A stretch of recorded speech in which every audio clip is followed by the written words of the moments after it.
Bismillah ar-Rahman ar-Rahim, alhamdulillah rabbil alamin wa salatu wa salam ala ashrafil mursalin.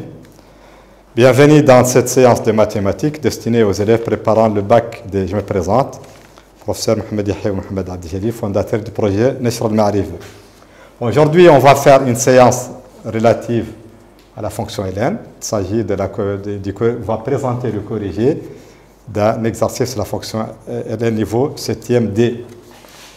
On a cette fonction g de x égale à x cube moins 2 plus ln dx. Bon, première question, on demande de montrer que g est strictement croissante sur l'intervalle 0 plus l'infini. Bien sûr, dg c'est donné, c'est 0 plus l'infini. Bon, première question, petit a, montrant que g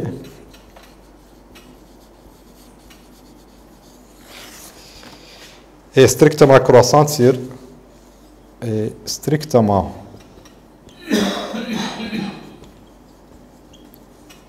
croissante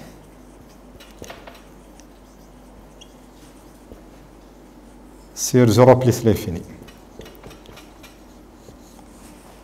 On a g' de x égale x cube, sa dérivée c'est 3x carré, moins 2, sa dérivée c'est 0, constante, donc plus 1 sur x. Cette expression est toujours positive, car x est supérieur à 0. Donc la fonction g est strictement croissante. Donc g est strictement croissante.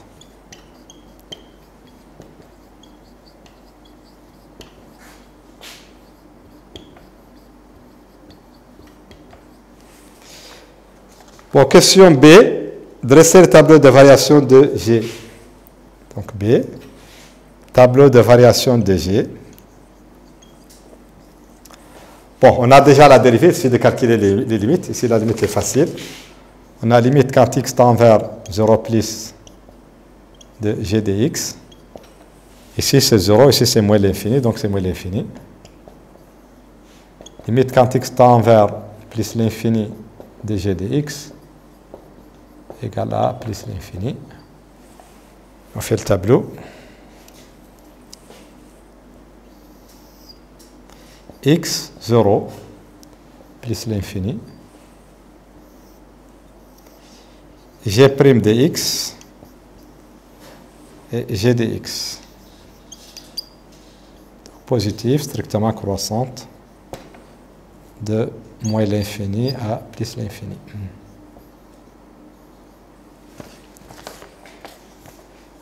Montrer que G réalise une bijection de 0 plus l'infini sur un intervalle à déterminer. Donc, c'est la question 2A.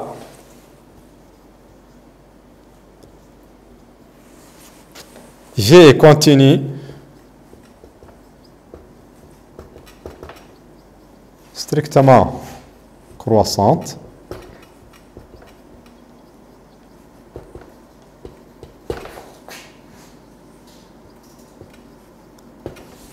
de l'intervalle 0 plus l'infini vers l'intervalle ou sur l'intervalle moins l'infini plus l'infini. Ici, qu'on note G ici. Donc, G est une bijection.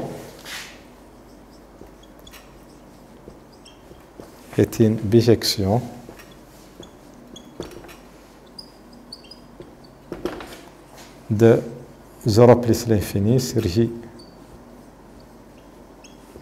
Donc ça, c'est une question classique, qui est pratiquement dans tous les bacs. Bon, ensuite, montrer que l'équation g de x égale 0 admet une solution unique alpha. On peut remarquer ici que g est continue strictement croissante et change de signe. Donc l'équation admet une solution unique. Comme g change de signe,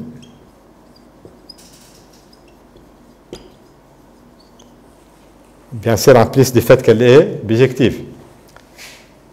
Comme g change de signe sur l'intervalle 0 plus l'infini, l'équation g de x égale 0 admet une solution unique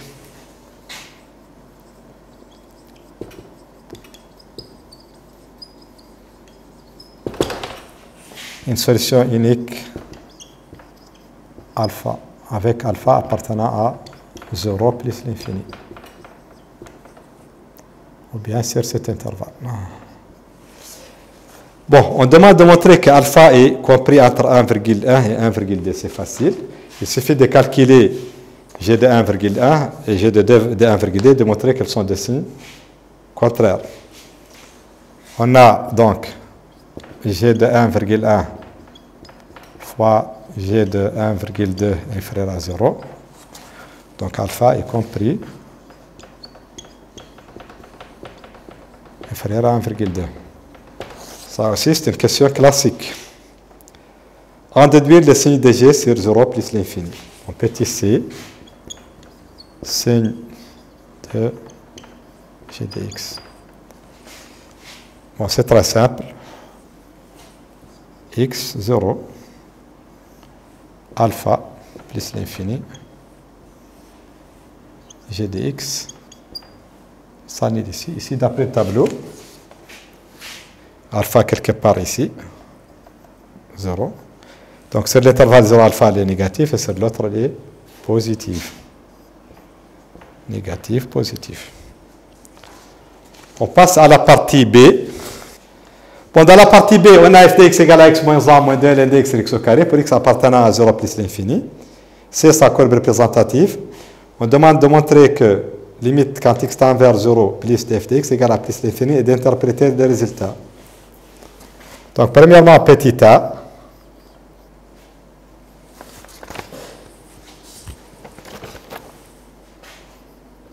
Petit a. On a limite quand x tend vers 0 plus de moins 2 ln de x sur x carré. Ici, ça donne plus l'infini, je vais l'expliciter un peu, sur 0 plus. Donc, c'est plus l'infini. Bon, je ne vais pas écrire ça, mais je l'écris pour que ça soit très clair. Ici, ce n'est pas une forme indéterminée. C'est plus l'infini. L'infini sur 0 donne l'infini en tenant compte des signes. D'où, limite quand x tend vers 0 plus, de x moins 1 moins 2 ln de x. Ln de x sur x carré égale à plus l'infini. Parce que ici on a 0, 0 moins 1 c'est moins 1, ici plus l'infini, donc c'est plus l'infini. Interpréter le résultat. Comme limite quand x tend vers 0 plus égale à plus l'infini, on a une asymptote verticale. Donc ici l'asymptote verticale c'est l'axe des y. Donc delta d'équation x égale à 0 est une asymptote verticale ACF. Asymptote verticale à la courbe de f. En fait, c'est une asymptote par l'axe des y. Ici, c'est l'axe des y lui-même. Mais on a l'habitude de dire verticale. Bon, l'autre, une asymptote verticale. Deuxième question, calculer limite en plus l'infini de f de x et de limite de f de x moins x moins 1. Petit b, limite quand x tend vers plus l'infini de f de x, c'est égal à la limite quand x tend vers plus l'infini de x moins 1 moins 2 ln de x sur x. Sur x carré. Donc ça donne 0 ici, c'est une limite idéale. Il me reste ici donc plus l'infini. Limite quand x tend vers plus l'infini de f de x moins 1 égale limite quand x tend vers plus l'infini de moins 2 ln de x sur x carré. C'est égal à 0. Donc, delta d'équation y égale à x moins 1 est une asymptote oblique oblique AC 1 plus l'infini. Donc ici, il ne s'agit pas d'une recherche systématique de l'asymétrie, il s'agit d'une simple vérification. La question suivante, étudier la position relative de C et de delta. C'est facile. Donc C, position relative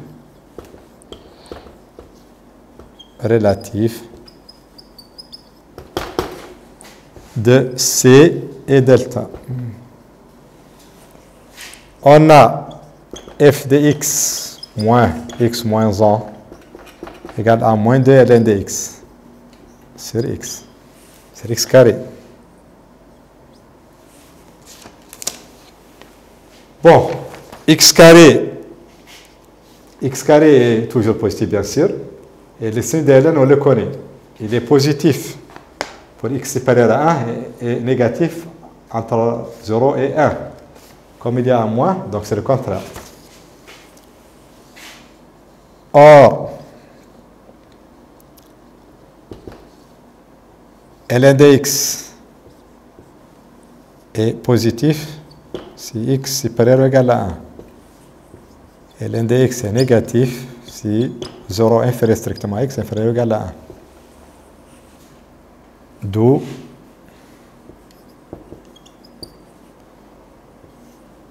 les résultats suivants.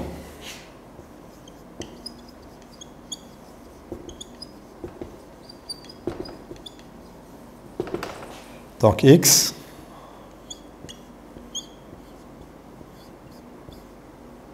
zéro, 1 plus l'infini. F de x moins x moins 1.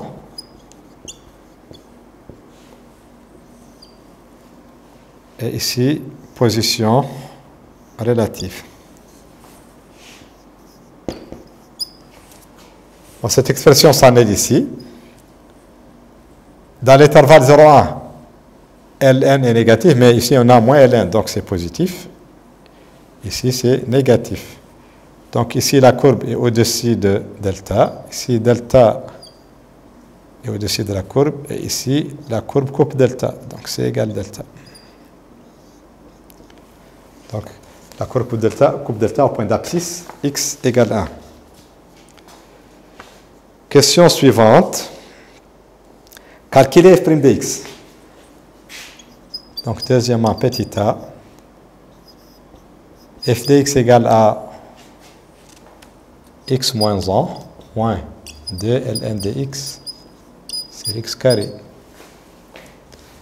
Donc, f' de x égale 1 moins 2. Ici, on a une expression du type u sur v. Donc, on dérive le numérateur, c'est 1 sur x. Fois le dénominateur sans dérivation. Moins dérivée de dénominateur, c'est 2x. Fois le numérateur sans dérivation, c'est le carré du dénominateur. Donc c'était au carré, donc c'est la puissance 4. Ici, on simplifie. On aura f' de x égale 1 moins 2 facteur de... Ici, il me reste x, moins 2x, ln de x, sur x4.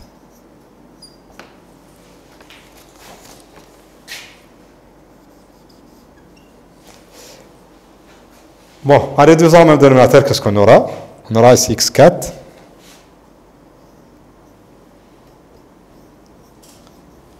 Ici, moins 2x.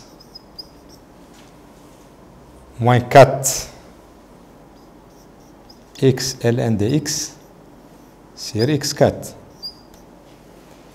Et on peut simplifier par x. Donc, f' de x égale, on peut prendre x au facteur commun au niveau du numérateur, x facteur de x cube moins 2 moins 4 ln de x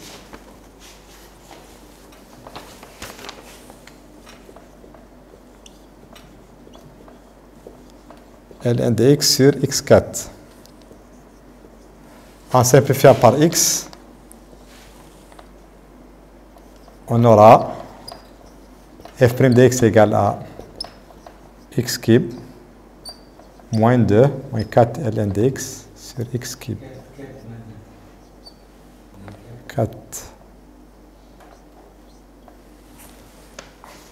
Ça, ce n'est autre chose, ce qui est au numérateur, c'est autre chose que g. Donc, c'est égal à g de x sur x cube. Et ensuite, on connaît le signe de g. Donc, la question suivante, c'était... bon, j'explique un peu de quoi il s'agit. La première fonction, la fonction g, est une fonction auxiliaire. Donc, son objectif, en fait, c'est de nous aider à étudier la fonction f. Parce que, comme vous pouvez le remarquer, le signe de f' dépend de celui de g. Donc, l'étude faite pour g, c'est en fait pour obtenir le signe de g, et par conséquent, parvenir à obtenir celui de f'. Pour montrer que f d'alpha égale à cette expression-là, en petit b, montrons que f de alpha égale à 3 alpha cube moins 2 alpha carré moins 2 sur 2 alpha carré. Bon, n'oubliez pas qu'on a g de alpha égale 0. Je rappelle les critères de g de x et de f de x. On a g de x égale à x cube moins 2 plus 4 ln de x. Donc g de alpha égale alpha cube moins 2 plus 4 ln de alpha. Et c'est aussi égal à 0, parce qu'alpha est solution de l'équation g de x égale à 0.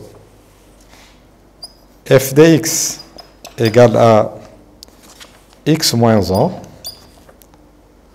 moins 2 ln de x, c'est x au carré. Ceci implique f de alpha égale à alpha moins 1 moins 2 ln de alpha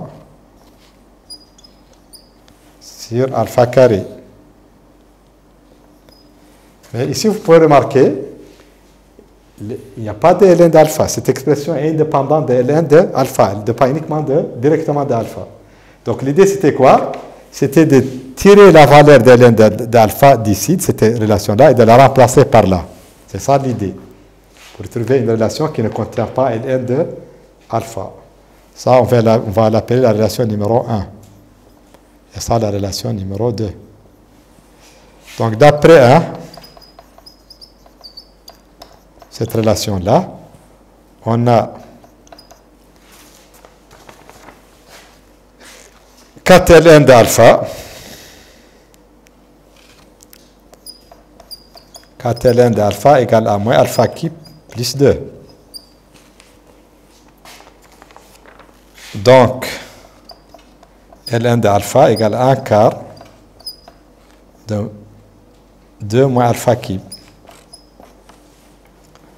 Et on remplace dans l'expression numéro 2. En remplaçant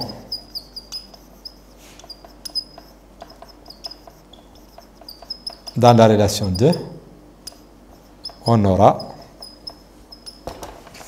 ce qui suit.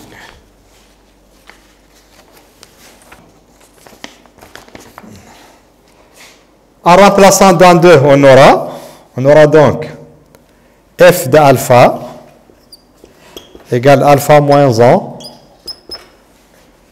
moins 2 facteur de, je remplace l'un d'alpha par sa valeur, 1 quart facteur de 2 moins alpha cube sur alpha carré. Donc on réduit au même dénominateur, f d'alpha égale alpha cube moins alpha carré. Ici, il me reste moins 1 demi facteur de 2 moins alpha cube, le tout sur alpha carré. Donc f de alpha égale à alpha cube moins alpha carré. Ici, j'aurai moins 1 demi fois 2, c'est moins 1, plus 1 demi de alpha cube sur alpha carré. Ici, on additionne des alpha cubes, donc f de alpha égale à 3 demi de alpha cube moins alpha carré moins 1 sur alpha carré. On réduit au même dénominateur, donc on aura 3 alpha cube moins 2 alpha carré moins 2 sur le tout sur 2 alpha carré. C'est ce qu'il fallait démontrer. C'est bien le bon résultat. Donc l'idée dans ce genre d'exercice, c'est d'abord d'exploiter le fait que g d'alpha égale 0, d'exprimer ln d'alpha en fonction de alpha, et par conséquent parvenir à écrire l'expression de f d'alpha sans qu'elle contienne ln de alpha.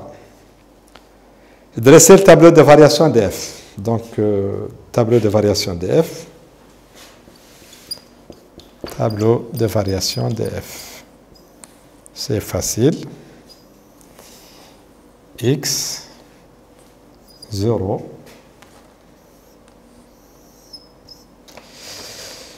Bon, 1 plus l'infini.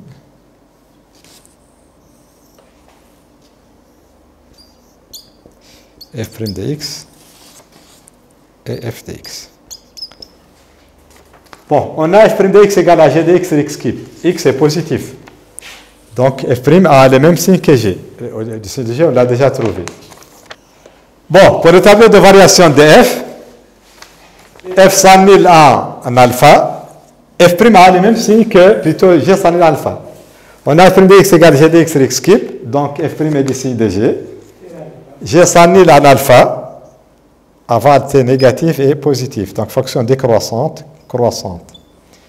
Limite ici, en 0, c'est plus l'infini.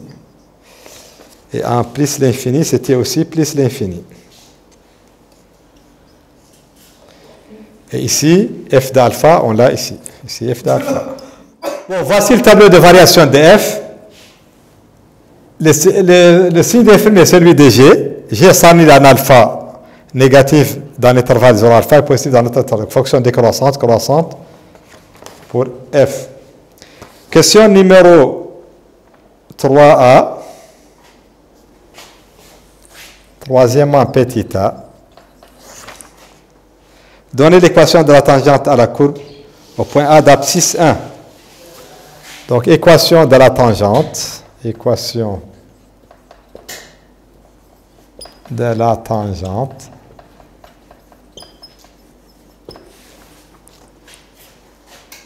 T AC au point d'abscisse, au point A d'abscisse 1. Donc je rappelle la formule. T a pour équation, y égale à f' de 1 fois x moins 1 plus f de 1. Or, f' de 1 c'est quoi? C'est g de 1 sur 1 au cube. G de x c'était 3x carré plus 2 sur x. Donc 3x carré, donc c'est 3. Donc ça donne 5 normalement. G de x c'était... Non, c'est pas ça. Ici,